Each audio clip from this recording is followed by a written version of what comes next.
autores materiales del atentado contra Cristina Kirchner. Y vamos a recibir al senador nacional, a Mariano Recalde, que tiene la amabilidad de venirse hasta aquí, hasta los estudios de C5N. Buen día, Mariano, gracias. ¿Qué tal? Buen día, gracias por la invitación. Por la visita. Bueno, muchísimo por hablar respecto a un tema del que se habla muy poco, la verdad, en los medios de comunicación. Hay poca cobertura respecto a lo que fue un atentado gravísimo, ¿no? Empiezo por lo obvio. ¿Dónde estamos parados y por qué tenemos a Sabac Montiel y a Brenda Uliarte en el banquillo por un lado, y tenemos otra parte de la causa que debiera investigar posibles autores intelectuales con muchísimas pistas de mínima, muchos indicios para tirar del hilo, que quedó ahí? Totalmente. No se está hablando del tema, los grandes medios de comunicación no tratan, no investigan, no lo tienen en agenda, y la justicia tampoco. Y acá el Poder Judicial, particularmente Comodoro Pi, la jueza Capuchetti, el fiscal Rívolo, lo que hicieron fue una típica maniobra para no ir por una investigación profunda que llegue hasta sus últimas consecuencias, sobre todo para saber quiénes fueron los autores intelectuales de esto. ¿Qué es lo que hicieron? Separaron. Y hoy estamos asistiendo a un juicio oral donde solo se juzga a los perejiles. Solo se juzga a estos marginales que fueron los que finalmente se constituyeron como autores materiales. Sí, pero hay pruebas, tres, ¿no? Y hay... Sí, Sabac Montiel, Carrizo y Brenda Uliarte que ya confesaron, que aparte los llevan a juicio oral porque no les quedó otra, porque se hubieran podido tapar y decir que fue un autoatentado o poner dudas sobre quiénes son los responsables, que lo están haciendo, ahora cargando sobre la custodia de Cristina, ¿no? Parece que la culpa es de la víctima, otra vez, porque todo es culpa de Cristina en este país, hasta del intento de homicidio sobre ella, también se la culpa. Pero lo cierto es que estos tres tipos son los autores materiales que están siendo juzgados porque aparecieron casi en vivo y en directo y los vio todo el mundo y finalmente no se pudo tapar. Lo que sí se está tapando son cosas que aparecieron muy graves, vos lo decías. Una pista política pero seria, con indicios precisos y concretos de la participación como partícipes necesarios del atentado de funcionarios del gobierno, de Patricia Bullrich, de su segundo en ese entonces, Gerardo Milman, por un lado, y por otro lado el financiamiento de la familia Caputo. Sí, la verdad es que hay de todo, digo, una causa que hemos investigado mucho. Bueno, ustedes del otro lado también siguieron, por ejemplo, cuando aparece el financiamiento a Revolución Federal, ¿no? Revolución Federal que en los días previos se proponía hacer tal cual lo que hizo Sabac Montiel, tal cual. Bueno, la familia Caputo que supuestamente pasó por la puerta de una carpintería que no tenía cartel a la calle, compró un montón de muebles que en realidad fueron destinados al sur del país, a Neuquén. Sí, que después no se compraron, que era un carpintero que nunca había vendido nada en su primer factura de Caputo, que le llega la plata justo el día antes de la primera marcha, de la que participa también Brenda Uliarte. Brenda Uliarte participa de las marchas de Revolución Federal, donde en los chats se discutía de matar a Cristina y el mecanismo para hacerlo, que fue el que utilizó finalmente Sabac Montiel y Brenda Uliarte, de infiltrarse entre la gente y sacar el arma ahí, así textual lo decía Jonathan Morel. Y en una carpintería que estaba ubicada justo, todas casualidades, ¿no? Pasó por ahí, por Boulogne, pasó la hermana de Caputo, casualmente vio algo que parecía una carpintería, porque no tenía ningún cartel de carpintería, se metió, había uno que había terminado un curso por YouTube de carpintero, le encargó para unos edificios de lujo, millones y millones muebles, de pesos, millones. El pago llega el día antes de la marcha. ¿Y el segundo pago llega cuándo? El día antes del atentado. Y no se sigue investigando por ahí. Después, eso con la familia Caputo, ¿no? Todas casualidades, no, la verdad que no son casualidades. Es evidente y estaba incluso mal disimulado. Berreta, de manera berreta se ocultaban las conexiones. Son indicios muy fuertes que la justicia tiene que responder, profundizar y responder. Pero aparte, no solo no investiga, sino que además pasaron cosas muy graves. A Sabac Montiel el día que lo detienen le secuestran el celular. Se lo queda la jueza Capuchetti y al día siguiente, cuando lo mandan a la policía, en 12 horas que lo tuvo la jueza en su poder, se borró todo el celular de Sabac Montiel. No existía celular en la Argentina más importante ese día que el de Sabac Montiel, ¿no? Estando en poder de la jueza, y todavía no dio explicaciones. Hay una causa penal por eso, todavía no dio explicaciones. Y después la otra pista, también tremenda, que no me diga que son casualidades. El día del atentado, un asesor de un diputado llama totalmente compungido, diciendo: che, te voy a contar algo que me pasó ayer.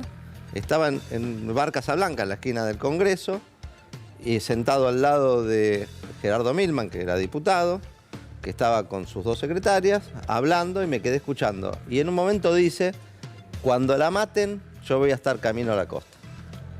No le dio bola, pero al día siguiente vio el atentado y dio aviso de eso. Y la investigación determinó que efectivamente Gerardo Milman estaba ese día con sus secretarias a esa hora, con otras personas que también fueron mencionadas, que también estaban, sus guías de las cámaras, que al otro día viajó a la costa efectivamente y que hubo un atentado. ¿Y qué hizo la jueza? Nada, hasta que al final la Cámara lo obligó a pedirle los celulares a Milman 1 mes o 2 meses después. Imagínate lo que pedir 2 meses después. Te agrego algo, digo, entre todas estas irregularidades, porque uno también siguió mucho el devenir de esta causa. Una de las asesoras de Milman, que ahora es ex asesora, declaró ante la justicia que le borraron el celular. ¿Qué pasó? ¿Cómo fue? Cuando lo entregan todos borrados. En ese momento, ¿por qué está borrado? No, porque para preservar mi intimidad. Bueno, me resta la explicación. Borraron los celulares porque le dieron tiempo para borrarlo.